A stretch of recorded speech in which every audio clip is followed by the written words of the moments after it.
What's up, guys? It's your homeboy, Cowboy Crunk, coming to you from the Big Mag Nasty, your war daddy, from Magnolia, Texas, right here outside the Woodlands.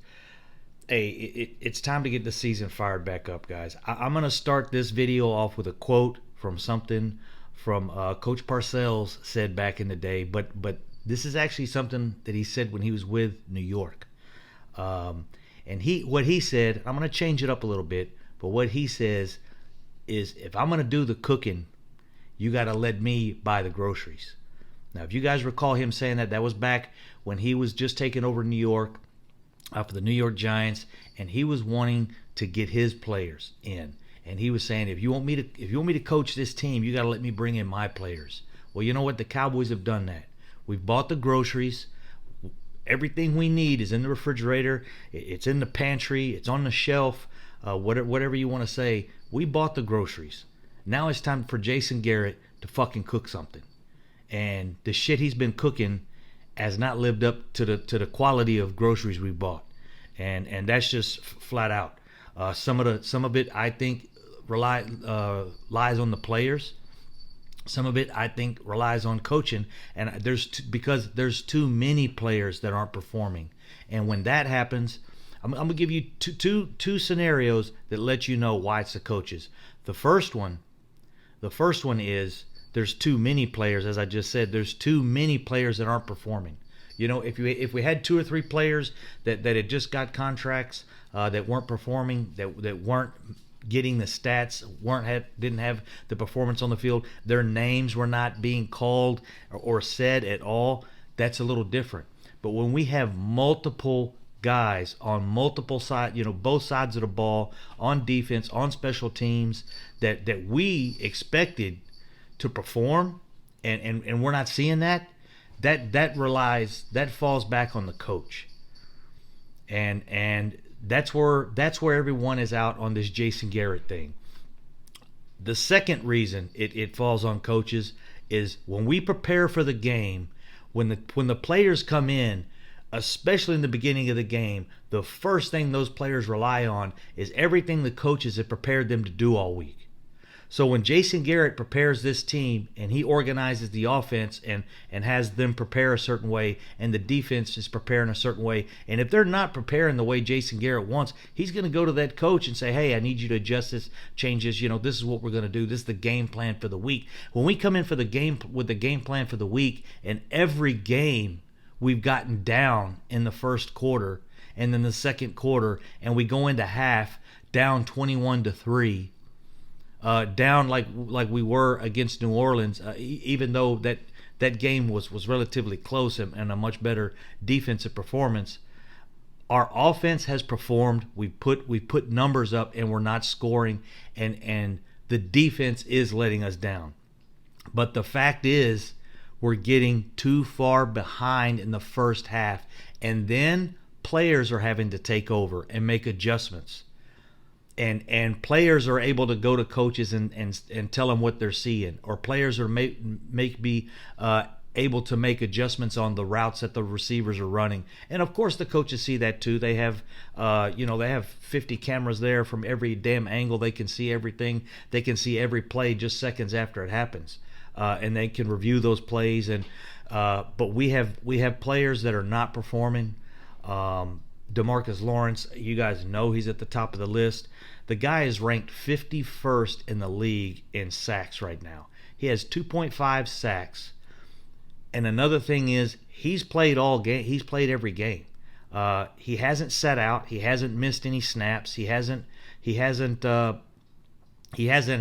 some of the players ahead of him had a bye week already. I mean, shit. Robert Quinn has five sacks on the year, which is twice what DeMarcus Lawrence has, and he missed the first 2 games. So something's going on there. You can say he's getting doubled. You can say this. You can say that. But you know what? Khalil Mack is getting doubled. A lot of these guys are getting doubled. I didn't write the name down. The guy from Cleveland, Javane Clowney. A lot of these guys, the guy that Ziggy Ansah, some of these guys have more sacks than DeMarcus Lawrence. They've been injured, and they've had a bye week already. So some of this stuff that we're seeing it doesn't make sense to me. I'm not trying to pick just on D-Law. Like I said, this has to go. This also reflects a lot on the coaches. Byron Jones has basically been a shutdown corner this year. They have not thrown the ball his way very much at all, and that's causing Chidobe Awuzie to get more targets than normal. Would I say they're picking on him? I don't know, but we have seen a lot of balls gone his way. We have seen some relatively bad play on that side, but I think he has the ability. I think it's something that just he's getting a lot of targets because Byron Jones is playing so well. Teams are just like not throwing that way. Amari Cooper is expected to play. We need these guys to step up and play when they're available. I am concerned about Amari Cooper. As you guys know, the week before he was good to go right off the bat. There was no concerns. His foot was he still has that ailing injury with his foot. I think that's bothering him some. Now he has the quad. Now he's expected to play. So I'm really concerned about that because if he's expected to play and comes in, you know he's not 100%. If we could sit him, that would be great. If we don't see him play, man, that is a big concern. We need him on the field today. Today is a must-win, guys, and I don't mean it's a must-win. Last year we were 3-5. 2 weeks from now, we were 3-5. So we had 2 more losses already, but we turned the season around. But it took a drastic measures. You guys recall getting Amari Cooper in, giving him our first pick, bringing in Colombo, making changes on the offensive line. So we did a lot last year to make that change. We've got the players. It's not the groceries. Like I said, we don't need to change the groceries. The groceries are there. It's the chef.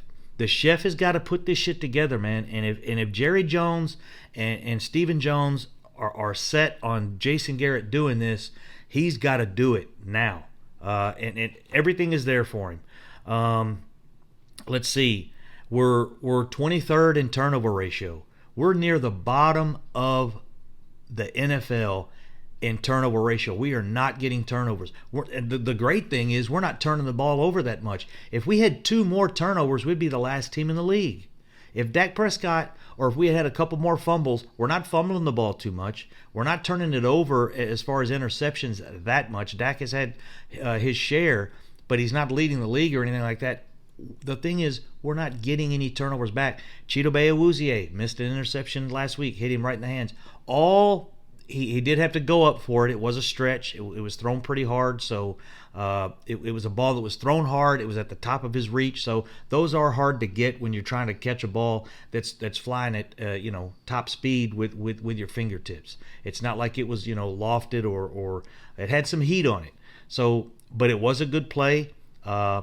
The problem is we're not making plays on defense. We're not trying to strip the ball. We've had 2 fumble recoveries the whole season in 6 games. We've had 1 strip sack. That's it the whole season.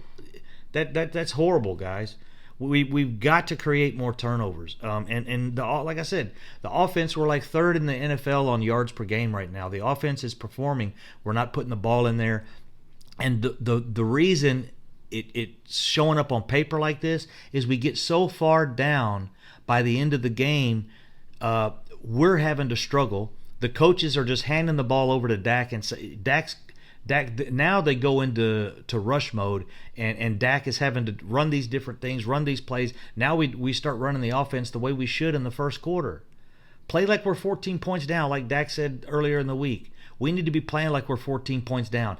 That was a hint that he was giving to the coaching staff to put more emphasis on let's be more aggressive, and they're not doing it. Like I said, Cheeto has 6 pass breakups for the year, which is good, but that's because he's getting a lot of targets. He's like 12th or 13th in the league in pass breakups. He's tied with like 4 or 5 other guys, so he's really like 4th or 5th because there's so many players tied in that category. But he's up there at the top of the league. He has had some pass interference calls.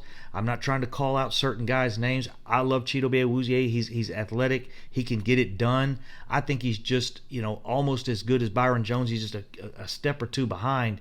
But he's getting a lot of targets because Byron Jones is shutting down his side of the field. Um, Other than that, that's where I stand. But like I said, the groceries are there. Jason Garrett's got to cook. He's not. The cooking is the problem. It's not the players.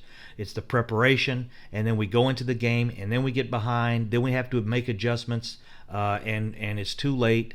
And we have a couple bad plays in the second half. You have one or two bad plays in the second half when you're down by 21. You're not going to win the game. You've got to be perfect in the second half if you're going to be down by 17 points, 14 points, and 21 points in the second half. So that's where I stand on it, guys.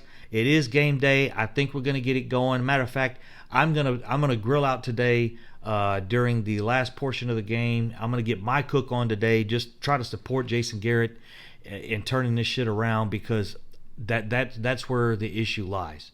It's in preparation. There's too many players that aren't performing. That means the oversight on those players and the defense and the special teams and the offense and your small groups, your offensive line. We've got the most expensive offensive line in the NFL, bro. The most expensive NFL and offensive line in the NFL, and we're ranked like 14th on blocking scheme. That's ridiculous. 14th? Come on, man. How the hell are these guys ranked 14th in the league? But when you ask somebody, when you talk to ESPN, what do they say? Well, one of the best offensive lines, is supposed to be the Cowboys. And they say it every time. It's supposed to be the Cowboys. But it's just not there. They have to step up as well. A lot of players need to step up, which means you got a lot of coaching staff that needs to step up and get these guys in line. It's their responsibility. That's where it falls.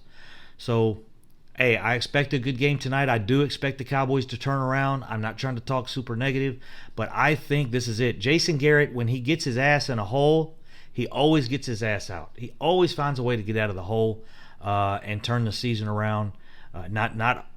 He's not. I wouldn't say turn the season around at least, but last year they did. But he always finds a way to wiggle himself out of fire. You know what I mean? So we'll see how it goes. Support the carrot. That's all I can say at this point in time, because I don't want our season over. I don't want the season thrown away.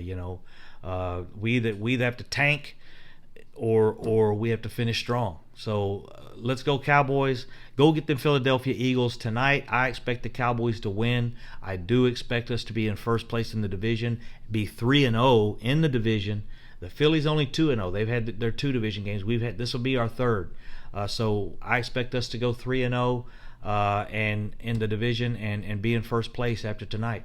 But we'll see you guys at the game. Take care, guys. Cowboy Crunk from the Woodlands, Texas. I'm out. Peace.